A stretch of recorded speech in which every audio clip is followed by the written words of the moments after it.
Welcome to Chapter 2 of the Open Access Chronicles. Today, we have a super interesting conversation lined up for you with Dr. Peter Suber of the Harvard Open Access Project. Now, Dr. Suber was one of the earliest and most prominent voices of the movement and continues to be a leading voice globally today. We caught up with him to talk about the early days, the challenges that they faced, the reactions of academic journals and the research community, and what the situation looks like today. Check it out.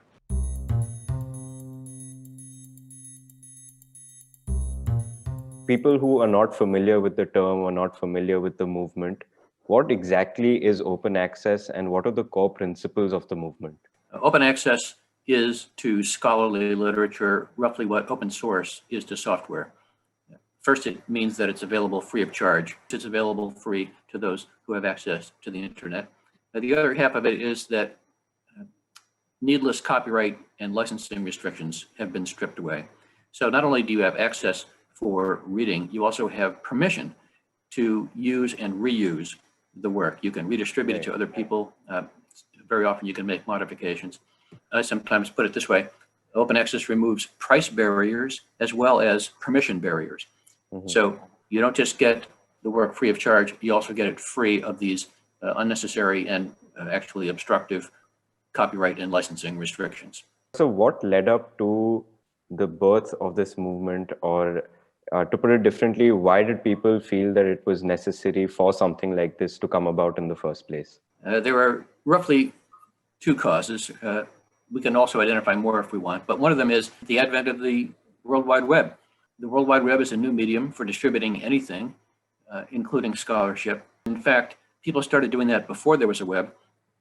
When there was an internet prior to the web, there was ARPANET, and ARPANET was used to distribute physics research from some researchers to other researchers, and it was very effective at that. So as soon as the web came along, we already had practice in sharing online physics research with people who cared to get it that way, and it was an obvious step to take for other fields of scholarship, as well as to ramp up or scale up within the field of physics. The other contributing cause was that the other way, the traditional way to get access to scholarship, was becoming unbearably expensive. Since the 1970s, the price of journal subscriptions had been increasing faster than inflation. And that's unsustainable after just a couple of years. But it had already been 20 to 30 years since this had started, and libraries had been protesting or complaining about the unbearable costs of subscriptions just as the web was coming along. So we had this coincidence of a very serious problem to solve and a very beautiful solution to solve it. And it didn't take people long to see that you could put those together. The idea of the movement is to remove price and permission barriers. And obviously, I'm sure when it started, there must have been some amount of resistance to the idea from the journals, the publishers, and the people who controlled sort of, let's say, the gateway to this knowledge. What was Yes. the kind of reaction that you came across? What was the kind of reactions in general that you saw to the entire movement? That's a good question. And there are many aspects of this that I can talk about. One of them is that there was a misunderstanding about exactly what we were calling for. Some people were calling for existing subscription journals to convert to open access, but not everybody in the open access movement did that. Some said, let them do what they want, we'll do it our way, and we'll compete with them. And it's hard for them to compete with free, and so one day the free journals will simply dominate. But the journals that felt that there was a call on them to convert resisted, of course. They didn't see how they could make any money from this. In fact, they didn't see how any open access journal could pay its own bills.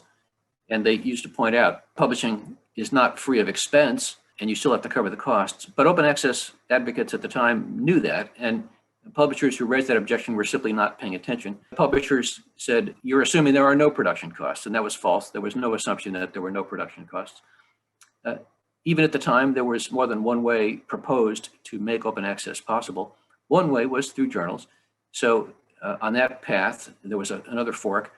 Existing subscription journals could convert or flip to open access, and they protested. They said, we can't do that. We couldn't find a way to pay our bills if we did that.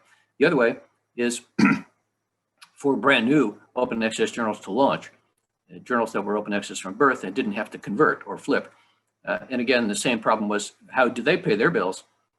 And there were a couple of ways. And starting shortly after the web came along in the late 90s and early 2000s, some journals began experimenting with what are now called article processing charges or publication fees.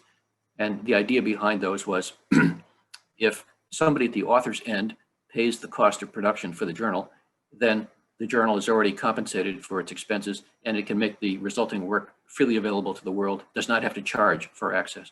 That's still a very common model. It's widely thought that it's the only model or the dominant model, but it's not the only one and it's not the dominant one. Even today, only about 30% of peer-reviewed open access journals use that model. And in the early days, other open access journals were using the chief alternative, which is a no-fee journal or a no APC journal, a journal that's not only free for readers, but also free for authors. And today, 70% of peer-reviewed journals are like that. They charge no fees on the author side or on the reader side. And they support themselves primarily through subsidies from organizations that want to see them exist. And these can be universities, funders, foundations, government agencies, other nonprofits that simply want a good, high-quality peer-reviewed journal in a specific field or on a specific topic. But another publisher misunderstanding was, oh, you must want to violate copyright, or you must want to abolish copyright, or you don't understand that works are copyrighted. And of course, that was false. That was a misunderstanding. We all know perfectly well what copyright was. Existing publishers, traditional, conventional publishers, solve the copyright problem by getting permission from the copyright holder, namely the author. Back at the birth of the internet, there were already worldwide treaties guaranteeing that the owner of a copyright, once a work is created, is the author, himself or herself. And publishers who publish their work would be violating copyright unless they got the owner's permission. And that's done through a publishing contract. Open access journals work exactly the same way. They don't make work freely available through piracy or theft. They get a contract with the author. And that's still roughly how we do it today. We are providing open access within the existing copyright system. There have been no significant amendments to copyright law anywhere to make open access possible. There have been a few that I could talk about, but we had to work with copyright law as it is, or as it was.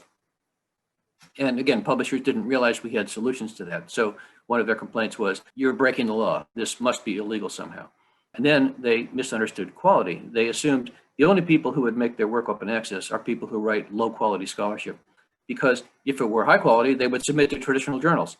And again, they misunderstood the benefit or the rationale.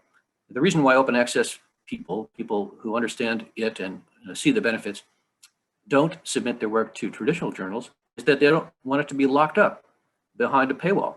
They want to make it available to everybody who might care to read it for any purpose whatsoever. Some very high quality scholarship was flowing toward the open access vehicles. Some were journals, some were repositories. But again, the publisher misunderstanding was that couldn't possibly be the case because all good scholarship is published in our vehicles. Sometimes I blame publishers for not paying sufficiently close attention or criticizing a new movement without reading the advocacy works and understanding that the new movement had solutions to the problems that the publishers are pointing out. But other times I'm not quite so critical. I think this is a case of something quite new and potentially revolutionary being misunderstood by people who were benefiting enormously from the status quo. And it was a case of seeing black and white before they saw gray. One of the interesting things, maybe the most interesting thing about the history of open access is how publishers who started out with many misunderstandings and many deep misunderstandings came to learn better. And nowadays, many of the publishers that most bitterly opposed open access are actually providing it themselves. They may not have completely flipped over and are doing it for all their journals, but they're doing it for some of their journals. And in other cases, they're experimenting with open access. And in other cases, they're watching the experiments of others. But at least they understand, yes, there are ways to pay the bills. Yes, there are ways to comply with copyright. Yes, there are ways to make this high quality research. In fact, the highest quality research anywhere could be made open access from birth and not appear in a subscription journal from birth. And once that happened, the publisher attitude in general changed from, it's not whether this is desirable, it's how to pay for it or how to deliver it. And that's roughly where we are now. And it's a very satisfactory place to be.